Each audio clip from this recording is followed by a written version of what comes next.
Hello everybody. I hope आप सब लोग बहुत बढ़िया होंगे, फेस्टिव सीजन को एंजॉय कर रहे होंगे। Happy Dussehra to everybody. So कल ही एक न्यूज़ आई है जिसके अंदर इंडिया का जो ग्लोबल हंगर इंडेक्स है वो बताया गया है। अब वो क्या आया है वो मैं आपको वीडियो के एंड में बताऊंगा, बट इस वीडियो का मेन एम ये है कि इसकी कैलकुलेशन कैसे की जाती है, कौन सी ऑर्गेनाइजेशंस इसमें इन्वॉल्व होती हैं और इसके क्या मायने हैं, क्या कैसे ये कंट्री की जो एक स्टेटस है या एक जो एक कंट्री का करंट सिनारियो है शो करता है। सो बेसिकली जो ग्लोबल हंगर इंडेक्स है ये साल में एक बार ही निकाला जाता है। ये एक टूल है जिससे हम एक कंट्री की जो हंगर है उसको हम ग्लोबली, रीजनली और on the basis of country भी मेजर कर सकते हैं। जो इसकी कैलकुलेशन होती है वो एनुअली की जाती है और जो रिजल्ट्स होते हैं वो यूजुअली अक्टूबर के अंदर आ जाते हैं। अक्टूबर में ही ये हर साल पब्लिश करते हैं। इसकी जो स्थापना हुई थी ये 2006 में हुई थी और जो जीएचआई है उसको इनिशियली पब्लिश किया गया था US based international food policy research institute, जिसको हम आईएफपीआरआई भी बोलते हैं, और एक जर्मन बेस्ड ह्यूमैनिटेरियन ऑर्गेनाइजेशन है जिसका नाम है वेल्थ हंगर हिल्फी। 2007 में एक आयरिश एनजीओ ने जिसका नाम है कंसर्न वर्ल्ड वाइड इस प्रोजेक्ट में हिस्सा लिया और को पब्लिशर बन गई। 2018 में आईएफपीआरआई ने इससे अपना स्टेप असाइड कर दिया और उनकी इन्वॉल्वमेंट ख़त्म कर ली। सो आज की डेट में जो जीएचआई है ये दो कंपनीज ही या दो ऑर्गेनाइजेशंस ही चला रही हैं, which is Welt Hunger Hilfe and Concern worldwide. इन दोनों की वजह से ही ये रैंकिंग्स ली जाती हैं, इनके एफर्ट से ही ली जाती हैं, इनकी टीम्स काम करती हैं अलग अलग कंट्रीज़ में एंड दे मेक श्योर कि every year this is published. अब ग्लोबल हंगर इंडेक्स को समझने से पहले ना हमारे को कुछ टर्म समझनी बड़ी ज़रूरी हैं जिससे हमारे को ये पता लगेगा कि ये होता क्या है, ये इसमें कौन से फैक्टर्स शामिल किए जाते हैं। तो जो हंगर होता है it is usually understood to refer to the distress associated with the lack of sufficient calories. जब एक किसी को एक सफिशिएंट कैलोरीज नहीं मिल रही होती उसको हम हंगर डिफाइन करते हैं उस सिचुएशन को। The food and agriculture organization of united states, जिसको एफएओ भी बोला जाता है, defines food deprivation or undernourishment as a consumption of too few calories to provide minimum amount of dietary energy that each individual requires to live a healthy and productive life. So basically जब आप खाना खाते हैं आपको उससे energy मिलती है। हर human body को बेस्ड ऑन वो क्या सेक्स है, क्या एज है, क्या स्टेचर है, क्या उसका फिजिकल एक्टिविटी लेवल है, एक मिनिमम कैलोरीज की रिक्वायरमेंट डेली रहती ही रहती है। जो लोग डाइट्स वगैरह करते हैं उनको इसका ज़्यादा पता होता है कि उस मिनिमम को अगर आप कम कर देते हैं तो आपका वेट लूज होता है, अगर आप उस मिनिमम से ऊपर रहते हैं तो you start gaining the weight. So basically that number is usually between 1300 to 2000 calories एक नॉर्मल एवरेज ह्यूमन बीइंग के लिए। अगर आप उससे कम ले रहे हैं तो that is basically you are in the circle of hunger. Under nutrition क्या होता है, बेसिकली जितनी आपको रिक्वायरमेंट है खाने की आप वो कम ले रहे हैं उससे न्यूट्रिएंट्स। अब इसके दो कारण हो सकते हैं कि या तो आप ले ही कम रहे हैं क्योंकि आपके पास खाने के लिए कम है। इन केस ऐसा नहीं है तो यूजुअली कभी कभी इन केसेस ऑफ डिजीजेज या कुछ ऐसी कंट्रीज़ हैं जहाँ पे डिजीज़ काफ़ी ज़्यादा होते हैं, उसकी वजह से जो आप खाते हैं उसमें जो न्यूट्रिएंट्स है उसकी ज़्यादा परसेंटेज आपकी बॉडी पे लगती नहीं है। सो ये भी एक कारण हो सकता है और यूजुअली कभी कभी इन दोनों जो फैक्टर्स है इनको भी मिक्स करके भी अंडर न्यूट्रिशन की प्रॉब्लम लोगों में आ जाती है। माल न्यूट्रिशन।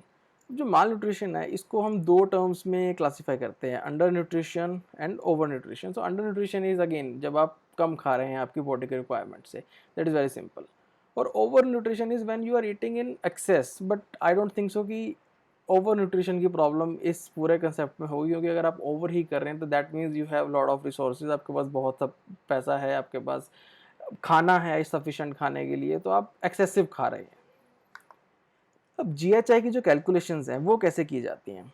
सो बेसिकली इसको जो जीएचआई होता है इसको 0 to 100 के स्केल पे किया जाता है, जिसमें 0 जो होता है वो एक बेस्ट स्कोर होता है, जिसका मतलब है आपकी कंट्री में या आपके एक रीजन में कोई हंगर नहीं है, और 100 बीइंग की it's full of hunger, everybody is hungry.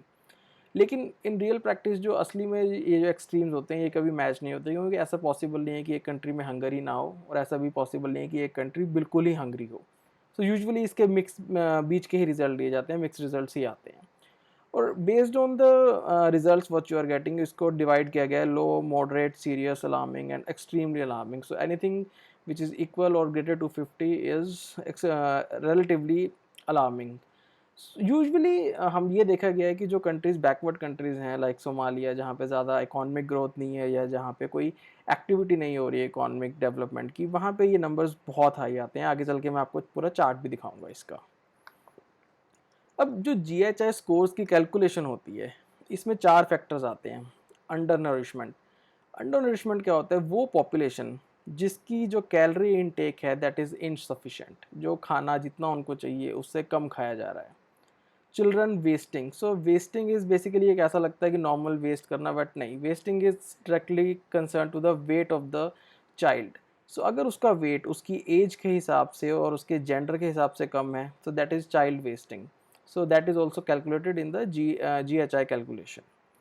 Child stunting, child stunting is basically height, अगर उसकी हाइट, एक बच्चे की अगर हाइट कम है as compared to the age, तो उसको चाइल्ड स्टंटिंग बोला जाता है और इसको भी GHI स्कोर्स के अंदर लिया जाता है।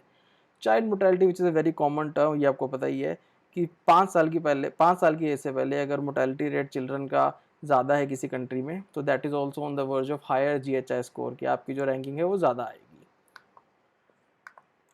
स्टेज 2, जो स्टेज 2 कैलकुलेशन होती है, बेसिकली जो ये चार फैक्टर्स मैंने आपको बताया, इसको कैलकुलेट करके इसको स्टैंडर्डाइज किया जाता है। ये फॉर्मूला आप सब लोग यहाँ पे देख सकते हैं, और एक हायर लेवल ऑब्जर्वेशन की जाती है based on the recent decades, कि क्या पहले का डाटा था, क्या अब आया है, प्रॉपर एक कैलकुलेशन करके स्टेप 2 पे जाया जाता है। जो इसको basically step 2 is a standardization, जो फर्स्ट वाला था उसमें आपको वैल्यूज़ निकालनी है, सेकेंड वाला इज़ अ स्टैंडर्डाइजेशन।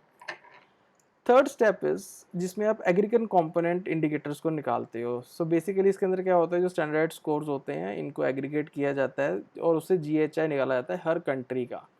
और इसमें 3 डायमेंशन, जो basically इनएडिक्वेट food supply, child mortality, child under nutrition, इनको इक्वल वेटेज दी जाती है।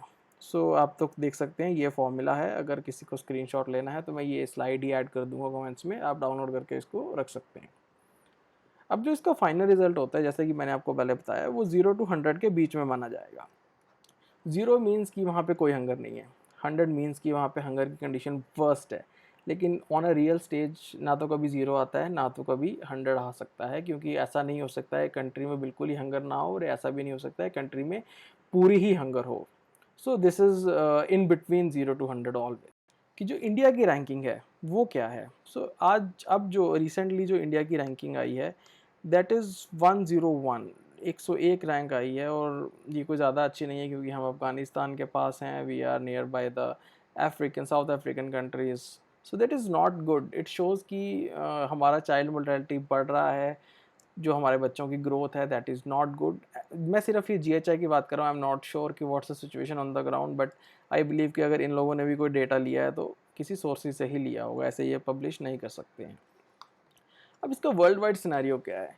तो जैसे कि मैंने आपको बताया कि इसको कुछ स्टेजेस में डिवाइड किया है, which is low, moderate, serious, alarming, extremely alarming, and कुछ एक कंट्रीज होती हैं जो इसके अंदर इंक्लूडेड नहीं होती, which are mostly developed country. जैसे आप देखें तो US, कनाडा यहाँ पे है ही नहीं है, सो बिकॉज इनके पास डाटा नहीं है। सो अगर हम बात करें, जो रशियन रीजन है दैट इज़ वेरी लो, यहाँ पे कुछ नहीं है। India is again on a serious level. If you talk about LATAM और द अदर रीजन्स, वहाँ पे भी कंडीशंस आर गुड, बट जो ये इंडियन सब कॉन्टिनेंट है, यहाँ पे इस चीज़ का होना थोड़ा सा अलार्मिंग है, because we have a huge population. So if it spreads, या अगर हमारी रैंकिंग और डाउन जाती है, तो इट मीन्स कि जो आने वाली जनरेशन्स हैं उन पे इसका इफ़ेक्ट पड़ेगा। सो आज के लिए इतना ही था, and I will make sure कि जो नेक्स्ट वीडियो मैं बनाऊँ आपको मैं एक्सप्लेन करूँ कि इसके साइड इफ़ेक्ट्स क्या होते हैं, GHI ज़्यादा होने के, कंट्री को ये कैसे इफ़ेक्ट करता है और इससे इकॉनमी कैसे इफ़ेक्ट होती है। तब तक के लिए शेयर कीजिए, सब्सक्राइब कीजिए, and if you have any questions comment में डालिए, उस पर वीडियो बनाऊँगा।